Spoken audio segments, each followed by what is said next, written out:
It's an operation, and there's a variety of them that are utilized to alter the person's anatomy of their digestive system to some point so that they don't absorb or ingest enough calories and therefore lose weight. It's generally reserved for people who have failed all other means of trying to lose weight. Well, there's a calculation based on height and weight called the body mass index, and the criteria for having weight loss surgery is having a BMI greater than 40, or if it's greater than 35 with associated illnesses that are related to obesity, such as diabetes, heart disease, sleep apnea, high blood pressure. A LapBand is an adjustable device that's implanted around the upper portion of the stomach, and it's designed to compartmentalize the stomach into a very small upper pouch. And then there's resistance to the food flowing through it to get to the lower portion of the stomach. What that does is it gives the person a sensation of being full while with eating just a very small amount of food. And it does so where the person feels full and does not feel hungry. Therefore, it's a tool that allows them to eat small amounts but still feel comfortable eating small amounts and then therefore lose weight. The nice thing about the LapBand is that it can be adjusted, and so we tailor it to exactly what the patient needs at any given point in time, and it generally has to be adjusted throughout the course of their weight loss. As far as the other procedures that are more invasive, such as the bypasses or the Roux-Y procedures that people have heard about, and then there's also a variety of other procedures, they all are much more invasive.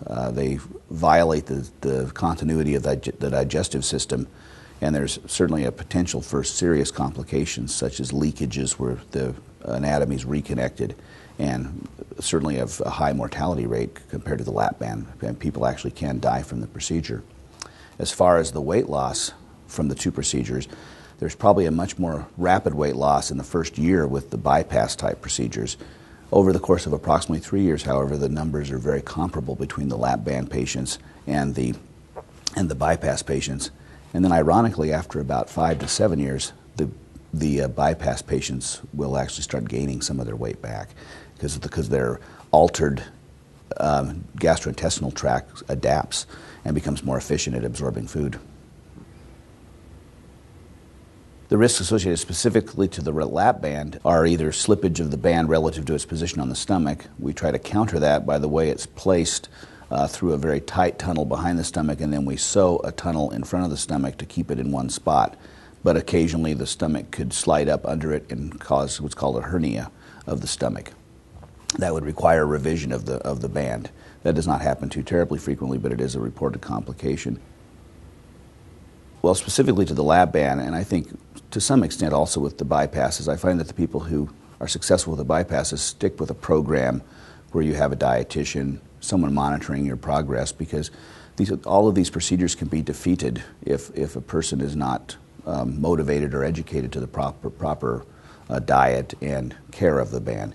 With regard to the LapBand, it requires a frequent conversation that we have with the patient. We understand what their symptoms are like. If they're having symptoms of the band being too tight, then they'll start drinking rich fluids like milkshakes, and they gain weight actually. So we need to maybe adjust it so it's not so tight.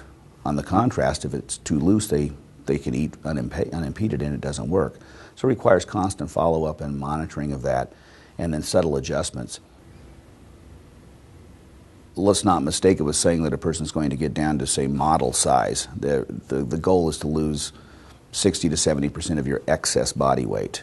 That person, though, will still feel much better. They will feel as though they look better. They will be able to buy smaller clothes. They will not have all of the impedance in society that a severely overweight person has. In terms of health issues, it has been shown to be very effective at reducing the trend of diabetes, which is heavily associated with obesity, specifically type 2 diabetes. And with the loss of only a minimum amount of the excess body weight, the requirements for diabetic medicines go down dramatically. Similar results or success is shown also with other diseases such as high blood pressure and the risk of heart disease.